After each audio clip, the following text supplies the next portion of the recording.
you to this free introductory webinar. My topic is an introduction to cognitive behavioural therapy, and it's an open free webinar, so anyone's welcome to join. But my focus is going to be on particularly those of you who are already working as well-being coaches, as counsellors, as therapists, be that hypnotherapists or any other type of therapy, how you can actually incorporate, how CBT can be incorporated into your practice. We call this positive psychology in action, because anything that fits within the field of positive psychology, we're all for it. And I'm going to give you a little bit of background on that, as well as telling you a bit about me to start with and setting it in context. And the questions and answers will allow about 10-15 minutes at the end. Hopefully we can get people on side now, because I said there's only a few people have actually logged in, but there are about 22 people I'm expecting, but I don't want to hold up those of you who've logged in on time, so we'll get going now. Okay, now this is probably the most crowded slide I'll show you, and it's simply not to give you visual overload, but to just let you know that that's me, you can see, and that this is the first of the webinars and courses that we're running in association with Illuminations. Transformations Institute has been established quite a long time now in the Middle East, based in Dubai, was previously based in Bahrain, and our focus is on running courses. We also used to run very busy private practices, but nowadays we only take a limited number of private clients, because mostly our job is to train other people to do what we do, and we're not always in the country, we're only here some of the time, so we focus on training other people. And those logos are all to just show you all of those. They're not even all the ones that we're affiliated with, but as well I could see on the screen. These are all professional associations or bodies, accrediting bodies, and they're all UK based apart from a couple, and that's National Association of Cognitive Behavioural Therapists up in the corner there. I hope you can see my cursor. And down at the bottom there, that's the Canadian Counsellors and Psychotherapists Association, but mostly we work to UK standards.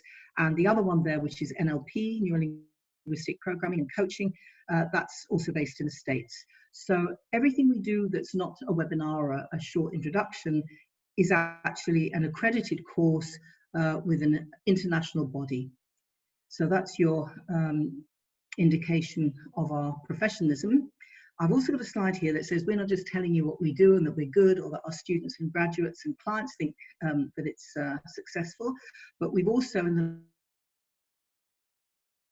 the last few years been honoured twice, not just once, with called the School of the Year Award, and you can see us receiving one of those there in London from Terence Watts, who's the principal of Essex Institute, which is one of the longest established training institutes in the UK for psychotherapy and clinical hypnotherapy, and he's also the chair of the Association for Professional Hypnosis and Psychotherapy. And the award is based on all the global schools that are affiliated, on the quality and the quantity of the graduates that they produce. So that's our peer review, if you like. So before we get started on CBT itself and the background and what led to CBT, I'd like to talk a little bit about what these people do and what qualifications they need. And you're welcome to put in comments or ask questions if you want to, but I'm going to go through these one at a time. First of all, psychiatrist is at the top of that list, and many people don't realize that there is a difference between a psychiatrist, a psychologist, a therapist, and so on. So I'm just going to briefly address what those are. A psychiatrist is basically a doctor.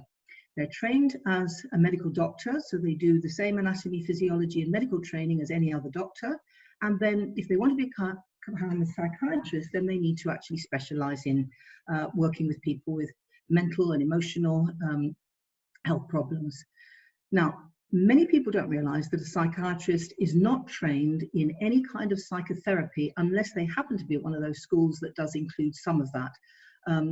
They need to take that as an extra. So, for example, there are quite a few psychiatrists who actually practice CBT, but not all by any means. And what mostly psychiatrists do, and again, people are quite surprised to hear this, is that after they've trained initially at med school, then they start their, first of all as a junior, and then moving up eventually to fully fledged and consultant. They work in psychiatric units, wards and clinics. And what they do is a lot of observation and a lot of working with something that's called the DSM, That's the Diagnostical Statistical Manual. And basically, it's the topic of a whole other seminar. We're not going to have time to do that tonight. But basically, the whole of psychiatry for about the last 40, 50 years or so has actually been based on something that is not evidence-based science whatsoever. The DSM started out with just a few conditions that were considered to be mental health problems that were pretty much universally accepted. And over the last decades, it's actually become a completely different thing. What the conditions, the illnesses, the various things have gone from a few. There are now 300 plus. If you take all the subdivisions, it's nearer to 400 or 500. And how those get in there is not based on clinical evidence-based research conducted in laboratories, or, you know, when you find a disease and the cause of a disease, such as we're living with at the moment, then you have to have some proof of that, some clinical evidence. Well, there's a popular theory been around for a while now called brain chemistry imbalance. And so the approach to mental health for many years now has been, we give medication, we give drugs in order to adjust the brain chemistry. In fact, there is no evidence whatsoever that brain chemistry and drugs go together, other than that drugs obviously can affect brain chemistry, but our brain chemistry changes all the time. And so there is no clinical evidence. So what psychiatrists go by in this DSM manual that they diagnose through is not based on science, and what it largely is based on is a mixture of opinion and information that is put out by the industry that produces the medications, the pharmaceutical industry. And so the pharmaceuticals say what drugs people need to be given for what conditions, but remember, these conditions are not actually conditions that we can prove or measure. How those conditions get into the manual is actually by being voted on by a panel of psychiatrists and psychologists who say, well, this is what I think. And if they make a convincing case, people vote and it goes in. And occasionally somebody says, I don't think that should be in there. I don't agree that that's a condition. And so occasionally they vote to take them out. But I just mention this because the difference between psychiatrists and anyone else on that list is that they have the ability to prescribe medication because they're doctors. And indeed, it's not just psychiatrists that can prescribe this medication, but also any qualified doctor. So your GP or doctor could prescribe medication. So I just mentioned that because the whole of mental health for many years now has been dominated by a model that actually has no scientific basis. Which is a great shame, because it means that they're pathologizing normal human emotions. And one of the great things about CBT is it actually challenges that and looks at how people can help themselves and help to fix themselves with some support from someone who knows what they're doing. Now, underneath psychiatrists, you see mental health psychiatric nurse. And that's a nurse, obviously qualified as a nurse with anatomy and physiology, nursing skills, and then they specialize in working with people who have mental and emotional health problems. And they can't prescribe, but what they can do is administer the medication that the psychiatrists prescribe. One of the other things that's interesting, and again, those who are interested can ask me questions and I'll give follow-up and references, but when people have gone around and done research where they've actually had hidden cameras and they've presented psychiatrists with symptoms that they say they're having, they'll get as many different diagnoses as they'll have psychiatrists they visit and different kinds of medication. So that's what I mean about just how unscientific the whole principle of the way that it's being operated lately is.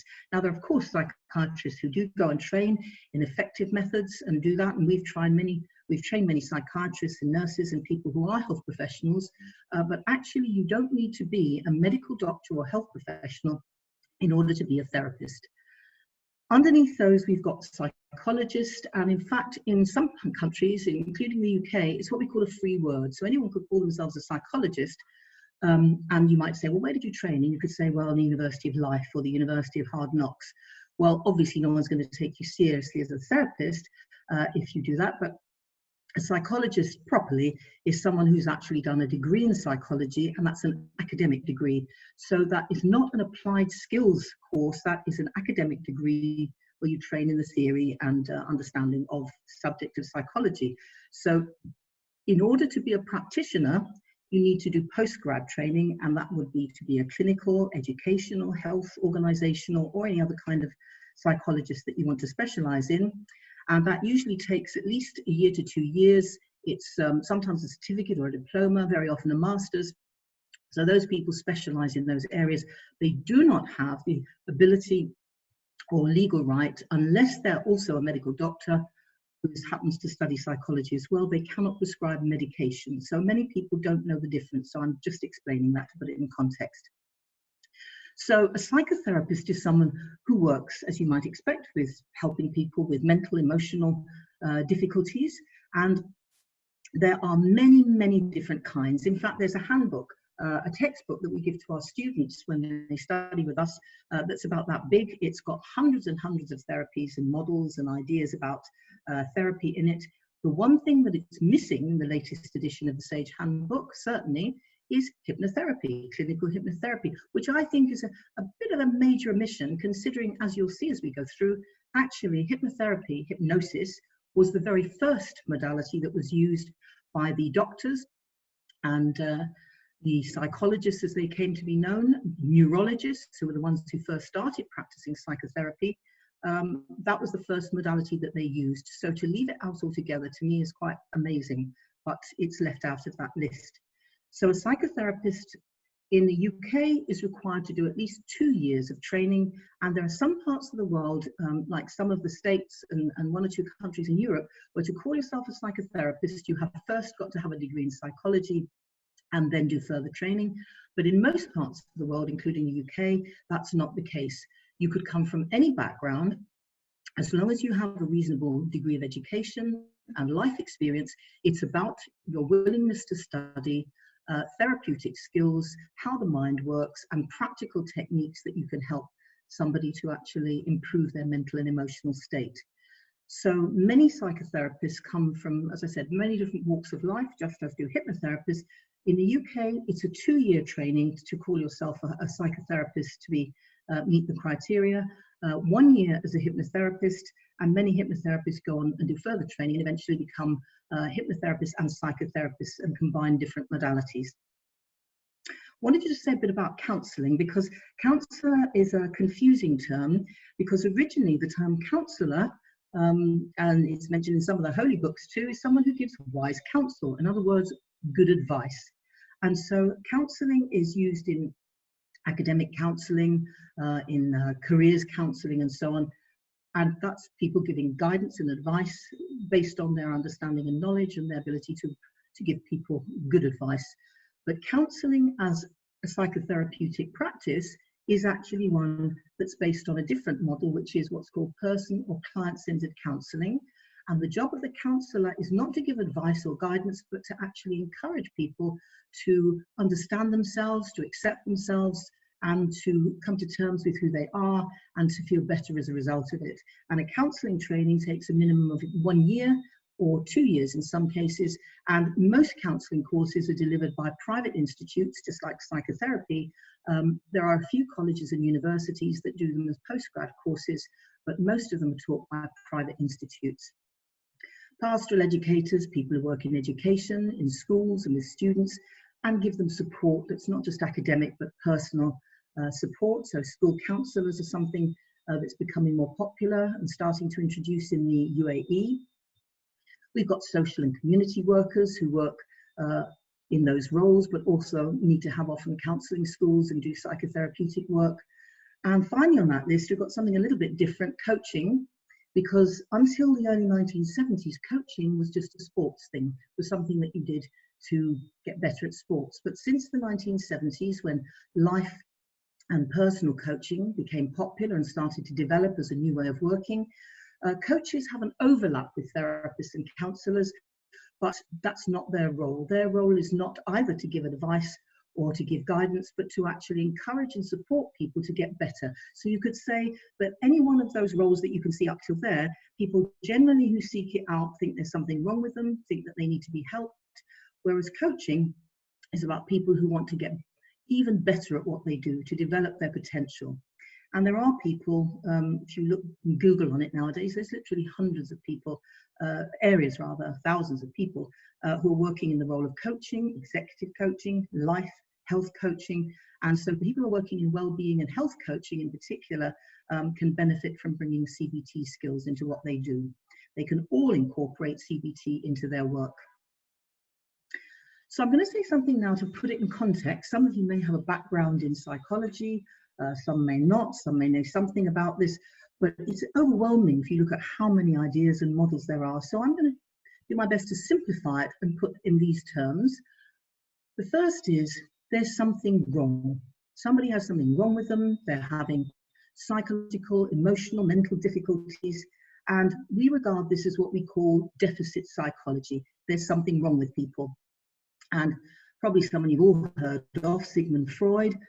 He was not by any means the first. There were many others, though we owe him a debt of gratitude for his work on the subconscious mind. And his first modality was actually hypnosis. He was a neurologist who studied with other neurologists who were using hypnosis in the 19th century. But Freud basically believed that people were cannibalistic, murderous, rapists, just completely, beasts really underneath the surface, and that we needed civilization to keep us under control.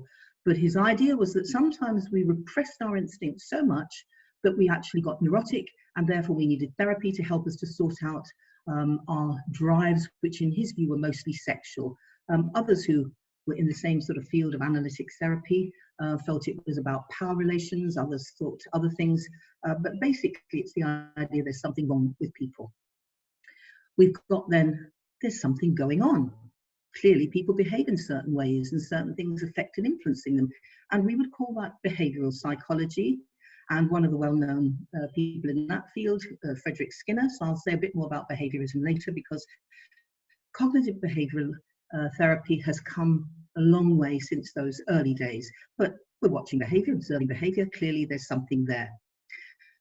The humanistic psychology, or psychology of being, basically says, well, it's not just that, but there's something right. People are basically okay.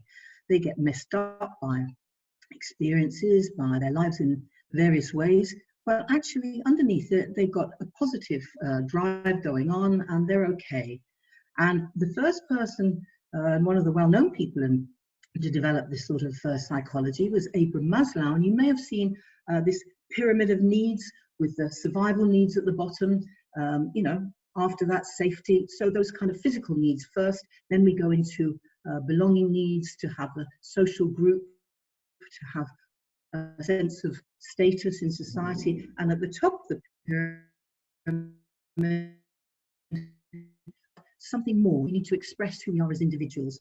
Now, what's interesting is that Maslow was the first person to say, why don't we research people who are well? Why don't we research people who are getting on with their lives and doing well? And so in that way, he was really part of the beginning of what we're now going into. The being done was on people who were sick, or at least, not doing great, and in some cases doing very badly. And so he actually said, why don't we study well people to see how human beings tick, rather than looking at people who are not ticking well. So now we come to positive psychology, and that's the idea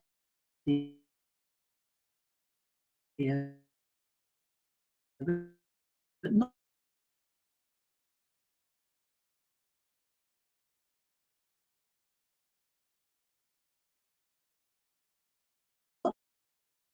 looking at how you could develop it even more, do even better. And a big part of positive psychology has been about looking at how do people who go into the votes, what Martin Seligman wrote about, how do athletes and performers and people who do really, really well, and surprise, surprise, it's by priming them to actually be relaxed, to be focused and concentrated, and also to be focused on happiness and positivity, and seeing themselves as doing the very best that they can, stretching their comfort zone to do even better. So we're going to have a look now a little bit at a couple of others who don't quite fit into one of those categories. I put in this particularly because I was told that a number of people who come to Illuminations study and are interested in hypnotherapy. So this guy, Milton Erickson, was a psychiatrist who specialized in using hypnosis and working with in family therapy particularly. And he believed that in order to have effective therapy, and especially to have brief, quick, effective therapy, that we need to work with the subconscious level of the mind. So he used language in the way that he spoke to people in a way that actually was able to access their subconscious mind. And those of you who studied on anything about NLP will know that what they call Milton model language in NLP, in hypnotherapy, it's called Ericksonian hypnotherapy, actually combines psychology with linguistics, with the way that people talk to each other. This is NLP, as I mentioned before. I'm not going to go into it in detail, but you'll see Erickson again there, along with Virginia Satir and Fritz Perls. These were the outstanding psychotherapists working at that time that Richard Bandler and then his colleague John Grinder actually started studying. Why was it that they did so well? They had different theories, different models, different ways of thinking about what they did, but what they had in common was the way that they spoke to people, both verbal and body language. And so by studying them, Richard and John came up with a model which is now known as NLP, Neurolinguistic Programming. So that's something else that, although it's not a therapy, in the early days they used to call it therapy, now it's called education, communication training, but it's actually very effective to use within therapy. And most people who train in hypnotherapy in particular actually do learn a number of NLP techniques that they use in their work as therapists. I mentioned Martin Seligman before. We've also got this guy, Mihaly Csikszentmihalyi, and you can actually go on YouTube and get a video that explains how you pronounce that name correctly. I've done the best I can. And they published a manifesto just over 20 years ago saying that they believe that a psychology of positive human functioning will arise, which achieves a scientific understanding and effective interventions to build thriving communities, individuals, families. So that's what's being worked on and has been the main new discipline in the last 20 years or so in the academic study of psychology, because there's now being work done on what we would call the happiness advantage. Again, anyone wants references, I can give you these at the end, where they're actually doing research on what makes people happy, primes them for happiness, and allows them to be more resilient, more stress hardy, and happier. And the last one of the others that I'm going to look before we now get down into the nitty-gritty of CBT is what we might call energy psychology. And this is a combination of traditional wisdom, intuition, and what you might call spiritual side of things, and also scientific. And some of the people I draw your attention to there, Deepak Chopra is very well known for his work over many years. Dr. Joe Dispenza, who's been really building up momentum, huge momentum, by combining what he does, which is both spiritual, psychological, and also increasingly scientific, because he's measuring people's blood count, they're looking at their immune system functioning, their genetic changes that go on, and has had an extraordinary level of people who've been healing themselves of all sorts of both physical as well as psychological and emotional issues. So we could call this a mind-body approach. Biology of belief, we've got Dr. Bruce Lipton there, and the molecules of emotion by Candice Pert, and then McTaggart, researcher in what she calls the 0 point field, which is very much the same as what Dr. Joe calls the quantum field, and Deepak Chopra calls it the same thing. So these people are studying epigenetics, the placebo effect, the way that our mind affects our body. So that takes it full circle from the traditional approach through to the modern approach. So now to get down to CBT in particular. CBT has ancient roots. It's based on traditional Greco-Roman and Eastern philosophies.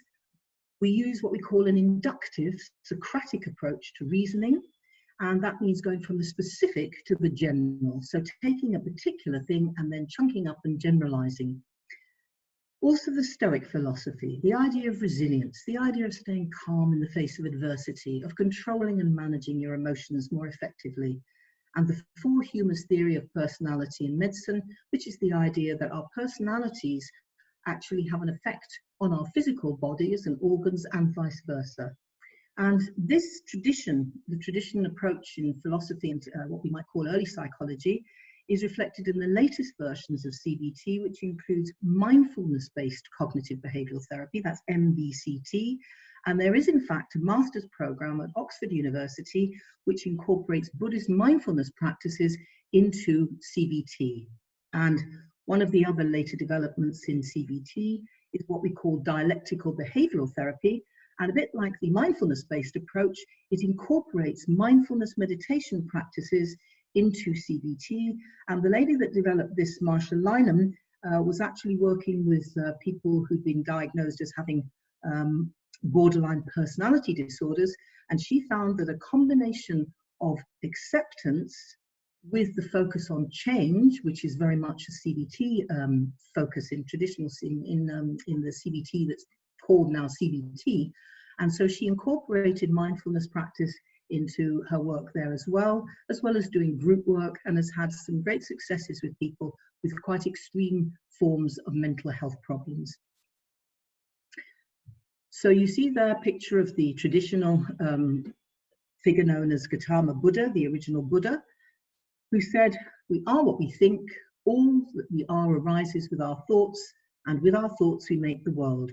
And when we consider that statement, we're actually not very far, are we, from The Secret, Law of Attraction, Thought is Creative, the sorts of movements in the last few decades that have talked about us actually creating reality or affecting reality with our thoughts. CBT's origins, I mentioned before the idea of behaviorism. So we had the Russian Pavlov. You've probably heard about Pavlov's and his dogs, who he got them to start to salivate by feeding them and then at the same time ringing a bell when the food was coming, so that they learned to associate the bell with the food. And then after a bit, even when they didn't get given the food, as soon as they heard the bell, they started to produce saliva in anticipation of the meal. Moving on from him, Frederick Skinner, who I mentioned earlier, he took it further and talked about operant conditioning. So he was a radical atheist. He wouldn't have any truck with spiritual perspectives or anything. He basically thought that we're animals and we can be conditioned, and that we do certain behaviors when we get certain results, and actually it's got nothing to do with reality. And he actually wrote a book called The Religious Behavior of Pigeons, in which he demonstrated that by giving pigeons food when they did certain behaviors, they came to associate that with the behaviors. So they believed that when they behaved in certain ways, they'd get fed. So actually, it had nothing to do with the food being produced just naturally. He deliberately induced that belief in the pigeons. And so he was what was called radical behaviorism. It was inductive, it was data-driven, but it didn't have a very high view. It certainly wasn't very humanistic in terms of believing that people were good and had free will, etc. We then had Wolpe, who developed systematic desensitization, what he called unlearning fear. The idea that if you gradually expose yourself to something that you're afraid of, after a bit, you start getting used to it and it's no longer a big deal. You desensitize yourself to it.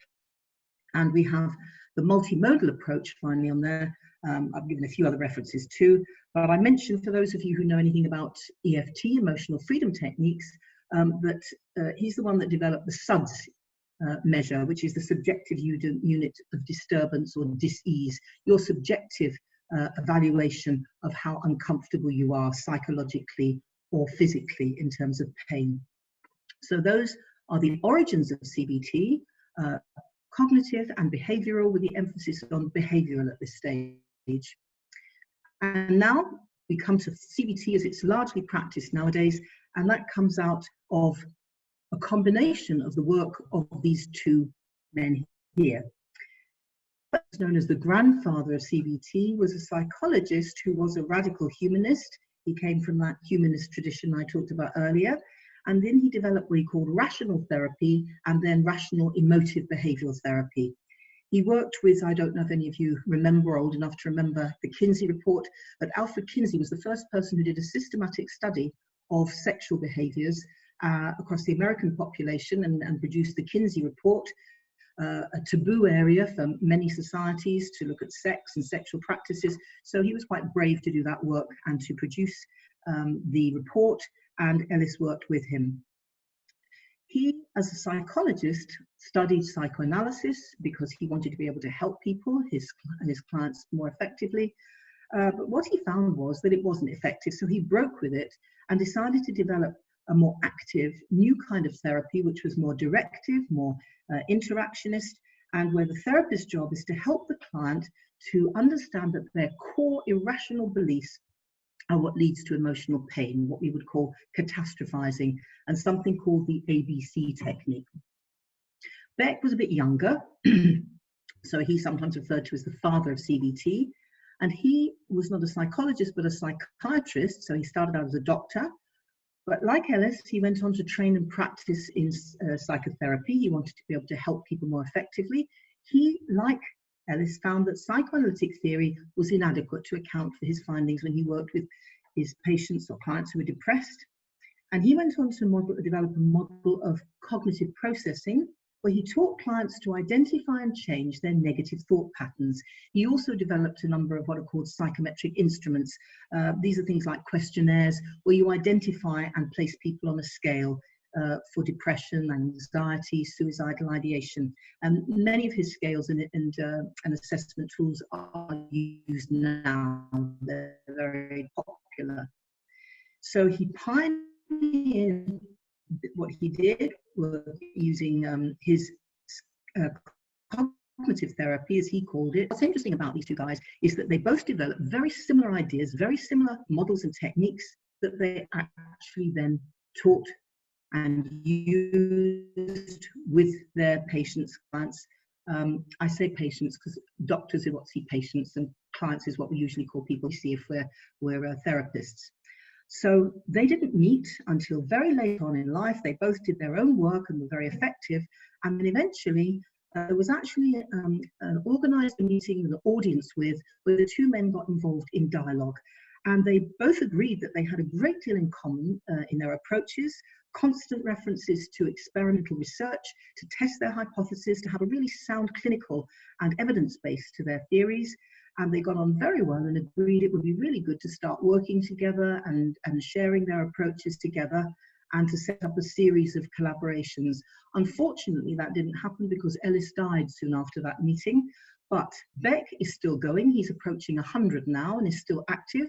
And he runs the Beck Institute in the States with his daughter, Judith Beck, who works in the same field. They run the Institute for Cognitive Therapy. So the common features of both cognitive and behavioral therapy as they practiced it are the focus on the here and now in the present moment, a directive or guidance role of the therapist. They don't just listen and say, and practice active listening. They intervene, they make interventions, they're actively involved in giving guidance and direction. They structure the sessions in a highly structured way. And the focus is on alleviating symptoms and vulnerability. And it's based on this triad, this model you can see here, and both use exactly the same approach, which is, as I said, now combined to be taught as cognitive behavioral therapy. The thoughts, what we think obviously affects how we feel and then how we act. The emotions that we feel affects what we think and what we do. And what we do affects how we think and how we feel. So that is what's called the cognitive triad in cognitive behavioral therapy. So the basics of CBT are that everything goes on in our mind, our memories, our images, our thoughts and attention. That's what we refer to as cognition. Behavior is everything we do, what we say, how we act, and how we avoid action, and how we solve problems. Therapy, of course, is a systematic approach to challenging, combating, helping someone get over an illness or a problem or a regular condition. And the central concept of CBT is we feel the way that we think and then we act on that.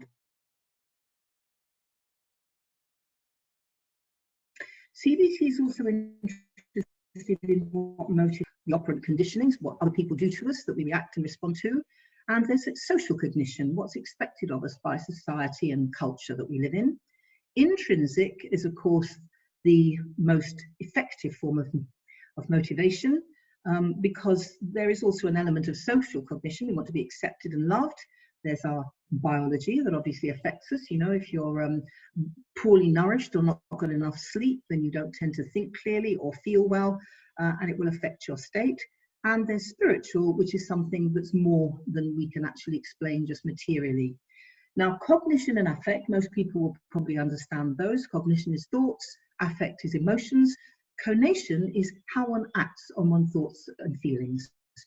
So the cognitive affective structures in CBT talks about how we represent our experience into what is termed in CBT self-schema.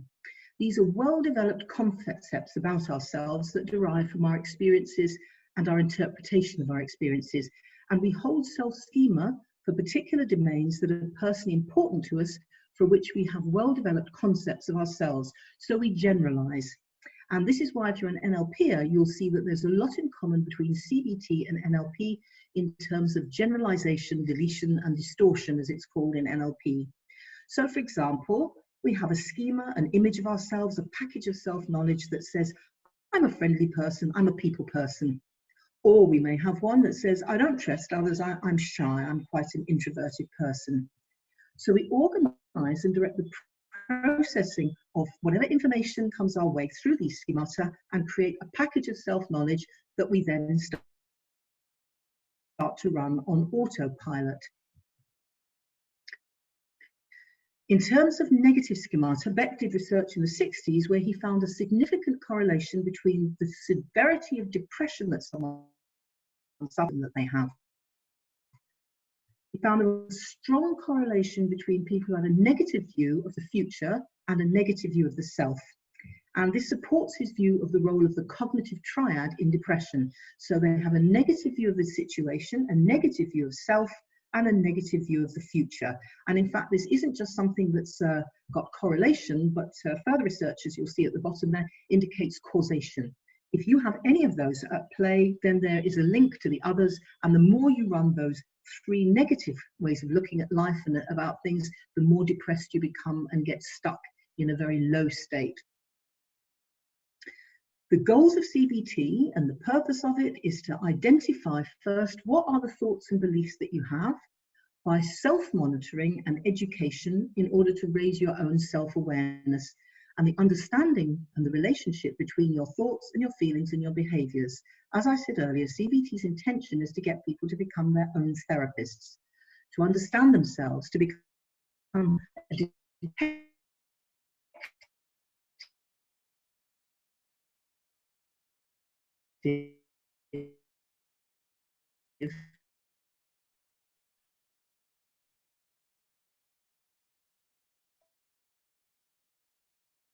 of themselves, of their own psyche. They're able to be resilient, to find solutions. The other person goes into a complete decline and gets stuck and gets worse and worse. So our thoughts mediate between the external stimuli, the things that happen to us, that we experience around us, and emotions. A stimulus elicits a particular thought. That might be a judgment of some kind to evaluate what's going on, and that in turn gives rise to an emotion. So it's not the stimulus itself which somehow elicits an emotional response directly, but our evaluation of or thought about that stimulus. And I'm not going to go into detail about the current situation, but Phil, who's the other co-founder of Transformations Institute, my life and business partner, will be running a webinar on Friday evening to talk about just how we can actually prime ourselves and make ourselves more resilient in the current situation we're all in, because how we react to that situation will very much be a factor of how we think, how we feel about it, and what sorts of things we do. Okay, right. So CBT focuses on identifying and then changing those negative thoughts. Clients are encouraged to notice and to record, and there's a big emphasis on recording, writing things down, noticing things on a daily basis in CBT, because it's a 50-50 partnership between the therapist and the client. You don't just come in once a week for your sessions, you actually go out with a whole bunch of stuff to do. We call it homework or self-help, but daily there'll be things that you need to do to start noticing the triggers, to undertake daily activity schedules. So filling in forms, journaling, etc., depending on the situation and what the therapist recommends. So people need to understand their basic cognitions, and that a thought process causes a feeling process. So for example, if somebody's running the thought, I'll never have a good job, then that leads them to feel hopeless. If they have the thought, nobody likes me, then they start to feel lonely and rejected. And then if we turn that around and look at it, works the other way too. So if you reflect on, have I ever solved a problem before? The answer is yes.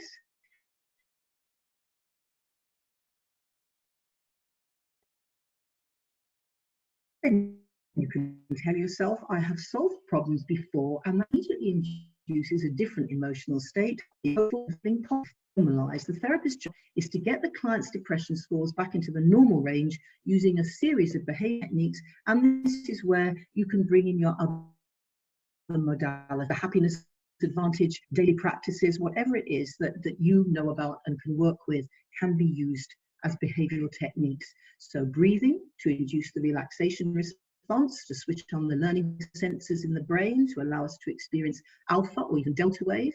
Daily activity schedules, things that you do, that you actually do to create positive responses.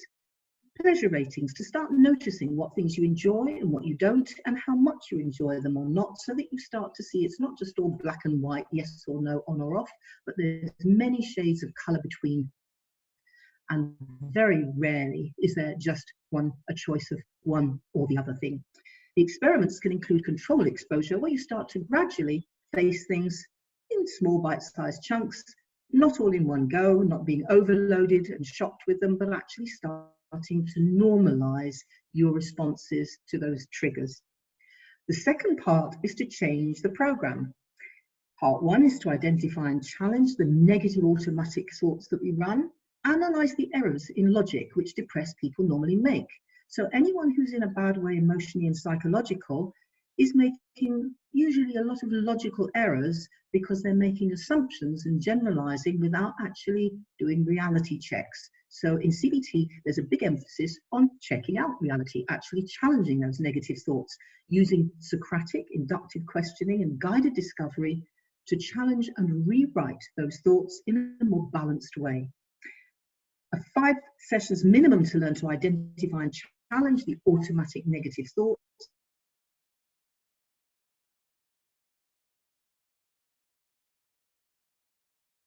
So the things that trigger these. Final steps are what was gone through the client and therapist drop of several presenting problems and the likely thinking errors, and then the client starts to be an observer of themselves, to start to be their own rather than as being actually true. So not accepting things as facts unless you actually do a fact-checking exercise and see, are they really true?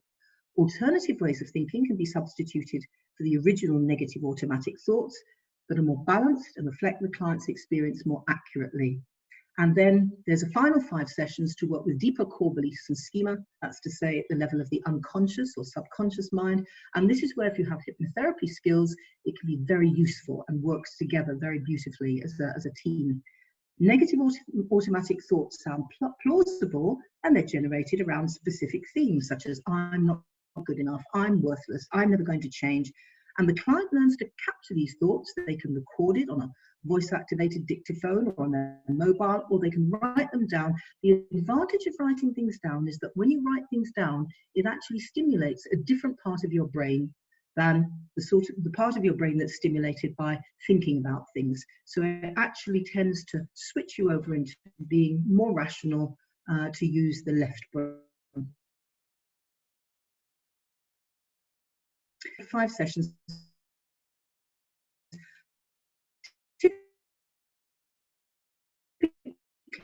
15 sessions to 20 sessions, and longer sessions are used. We could be talking about 5 to 10 sessions instead. Okay, so just briefly to give you a little bit of research evidence on this, statistically we know that CBT has proven to change brain chemistry without medication, and it's endorsed in the UK and the National Health Service and through the private sector. Beck and his followers naturally emphasize his research, where in over 400 clinical trials it's been found effective, including with not just depression, but with all sorts of issues, including what have been labeled personality disorders, borderline personality disorder, even with schizophrenia, though sometimes in combination with medication. A couple of examples: a study in Canada which found that versus pharmacotherapy, which used pre and post-treatment brain scans. Both types of treatment changed the brain, both cognitive therapy and drug therapy, but there was a difference because with the CT, the cognitive therapy, the changes were what we call top-down, while with the drugs, the change was bottom-up. So what that means is that antidepressants, so-called, affect one part of the brain, But CBT affects another part. Antidepressants dampen, reduce activity in the limbic system, the emotional centers in the brain, but conversely, CBT calms activity in the cortex, which is the brain's seat of reason. So for this reason, pharmacotherapy does not change the brain permanently, but CT does. Therefore, there's less likelihood of relapse. So without wanting to be misquoted or overstep the data, Beck says that he believes in what he's seen, that cognitive therapy does seem to be a cure, at least sometimes. The evidence-based research shows that CBT works. Clients can become their own therapists, learn to understand their thoughts, feelings, and behaviors, and you can develop your own techniques and incorporate them into CBT, hypnotherapy, and other modalities. So just to summarize this, the difference between and similarities between CBT and hypnotherapy, for those of you who I'm told a lot of people at Illuminations are interested or experienced in hypnotherapy, both are structured and focused and brief therapies compared with long, drawn out months or years of other psychotherapies, 15 to 20 sessions max, and in hypnotherapy, 1 to 15, or as I said, maybe 3 to 8 or 5 to 10, depending on the severity of the condition. CBT uses specific assessment and diagnostic instruments to focus on measurement.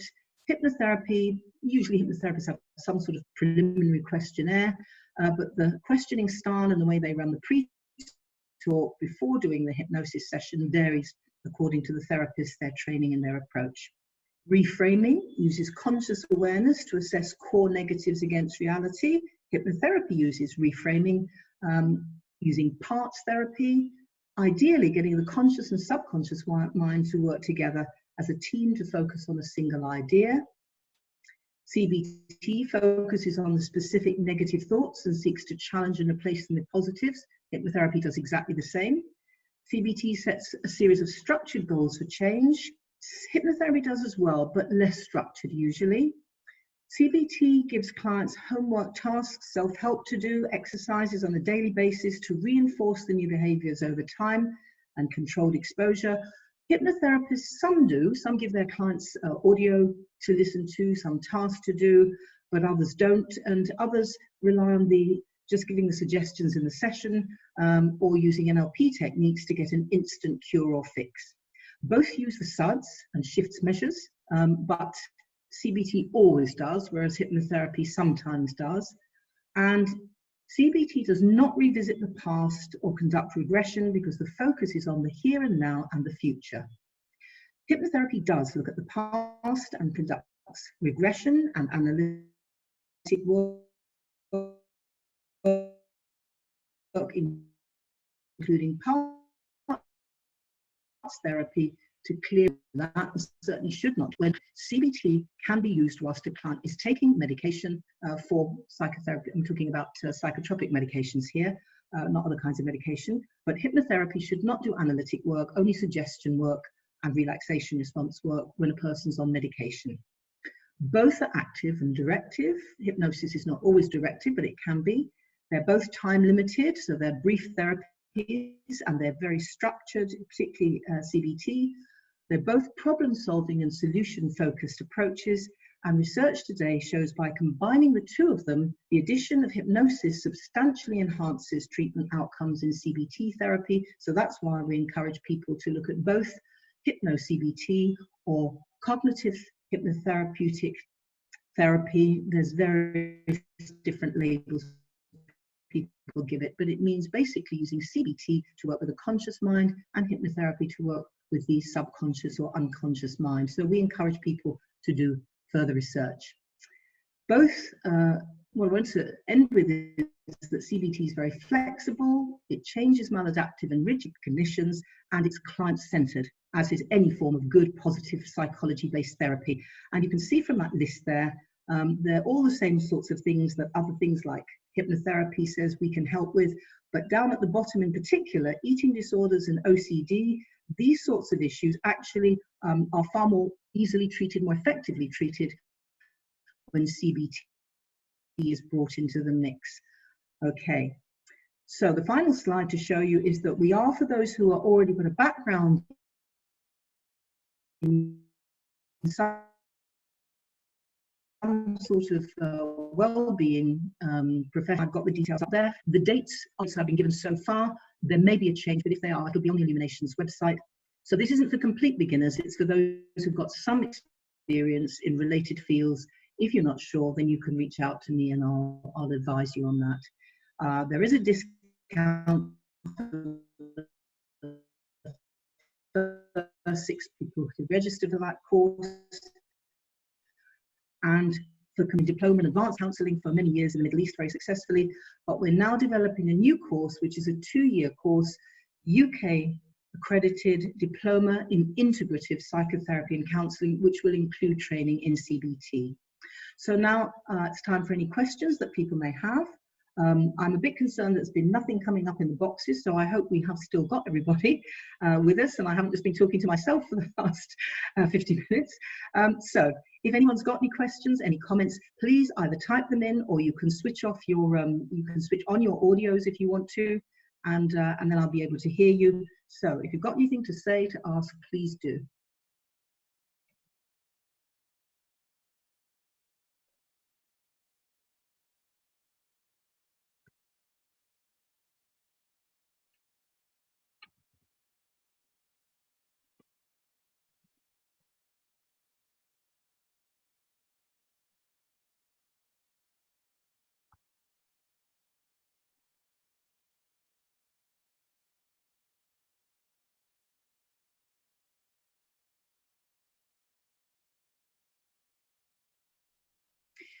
Great. A couple of people tell me that they can see me and hear me too, which is good. I'm very happy to hear that.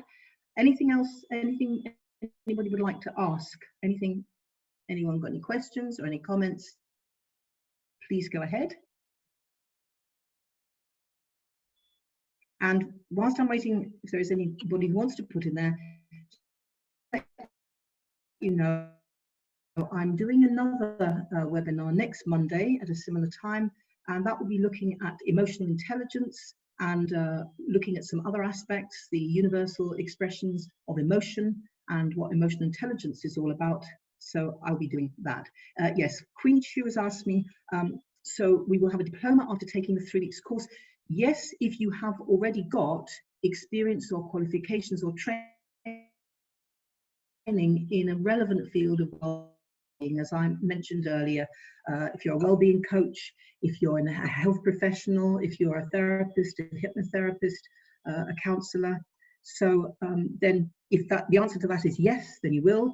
But if you're a complete newbie or a beginner with no training, no experience in this field, then no, you would need to do what we call an entry-level training, where you train to become a therapist. So that would need to be first. But say if you're in the category of already having a background, then yes, you can do the training. And there is an exam after the training. And on passing that exam, it's a post-course, what's called an open book exam. You don't come into a classroom to do it. You do it online, where you do it yourself in your own time, and then you hand in when you've done. Pass that exam at the required level, and then you're awarded a UK accredited diploma in cognitive behavioural therapy, and also with the psychology of depression, grieving and loss included. Thank you for the comment from, I don't know where your name is, because you've got your phone as your name, the Huawei Y9s, but it's your first time, and you've, thank you very much. I'm glad you've enjoyed it. And if anybody else has any feedback, that's great. Or as I said, any other questions, and be very happy. Other things you'd like to know about, as I say, in terms of emotional intelligence. And also, I mentioned earlier on, Phil will be running a session on Friday evening, a little bit earlier, I think it's 6 till 7, on how to use positive psychology in this time of COVID-19 lockdown to keep yourself in a resilient emotional and mental state. The online trainings, Maya, at the moment, if it goes ahead on the dates that we've set so far, the reason I'm questioning the dates is because it was a little bit short notice that they were supposed to market this one from last week, but you can imagine all the amount of logistics and rescheduling, and the landing page didn't go on until today. But if it's viable and we have the viable numbers, then we'll go ahead on those dates, and the timing of that will be from 10 until 1, I think is the timing. So there'll be 3-hour sessions, So it will be in total 9 hours online, and then there will be some support. Lots and lots of materials will be supplied for you to read and study in your own time, and the exam is based solely on the materials. We give you soft copies of the slides, and all the materials are in a very substantial manual that we give you, including resources.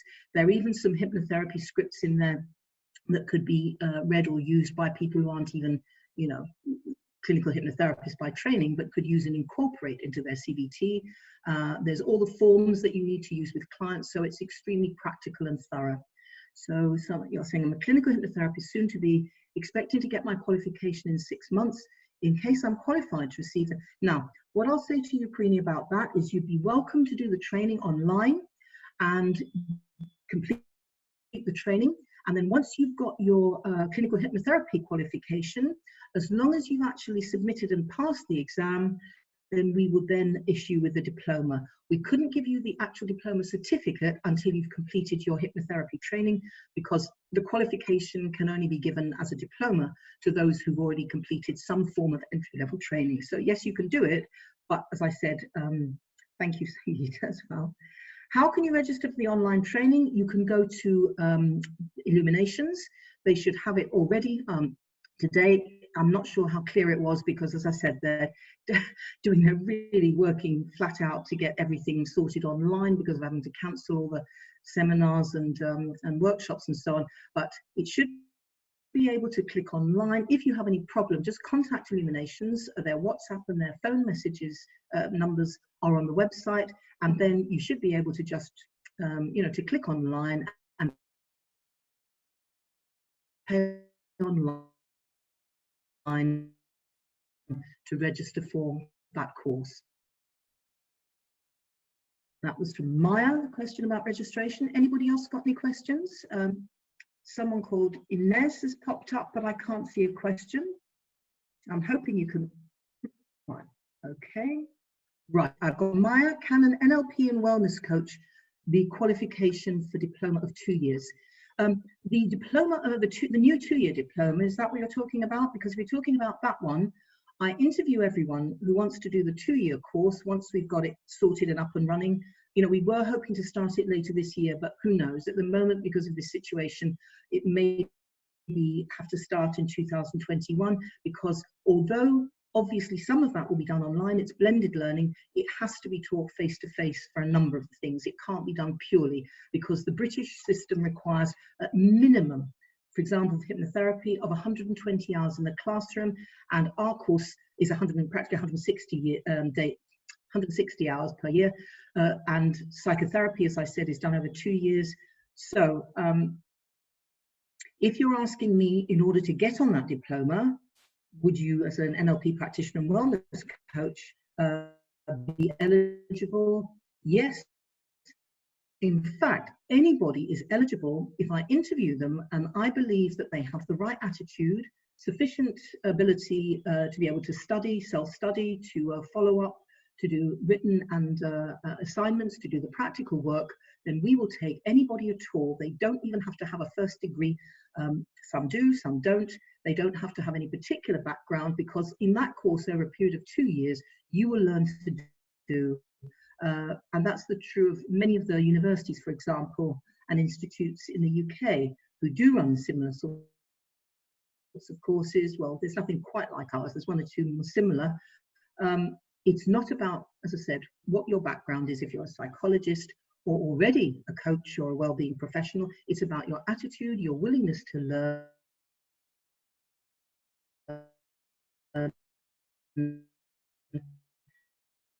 and it's only if you're doing, say, a master's or a postgrad diploma, then they will want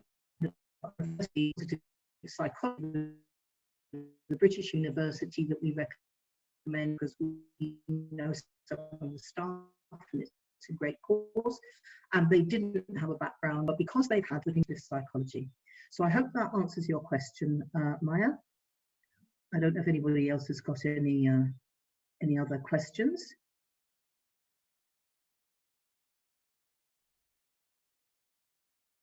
Okay, So if there are no other questions or comments, as I said, if anyone wants to know anything more, they can pass on questions to Illuminations. I know someone, I don't know who it was, but somebody who was registered for the course, and I don't know if they've actually come online this evening, was asking me a particular question as a parent about the child and so on.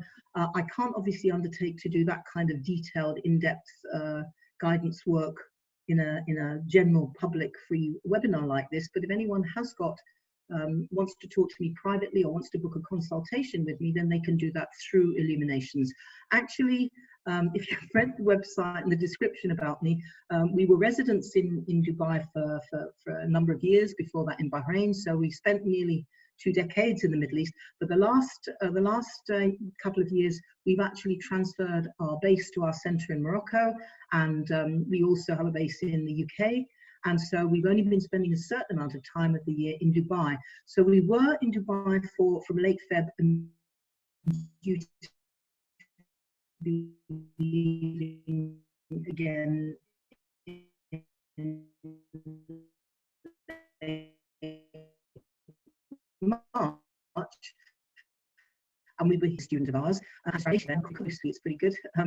And we're here until probably, at this rate, the beginning of June, if not later. So I am available for online consultations and so on, and all of that can be arranged through Illuminations, okay, rather than to me directly. But they can put you in touch with me if you want to consult with me. Okay, so I'm not seeing any other comments or questions. So there's several very nice thank yous and appreciations, which is always nice to be appreciated. Gratitude, as we know, and those of you who are fans of Dr. Joe will know that gratitude is the ultimate state of receivership, and we're able to actually receive so much by appreciating others. And so thank you for appreciating me, and even though I haven't been able to see you or hear from you, I appreciate very much the time you've given to come and listen to me talk, and we hope that we'll be in touch again online in the future. So good night to all of you, and take care of yourselves, stay well, stay safe, and stay positive. Bye-bye.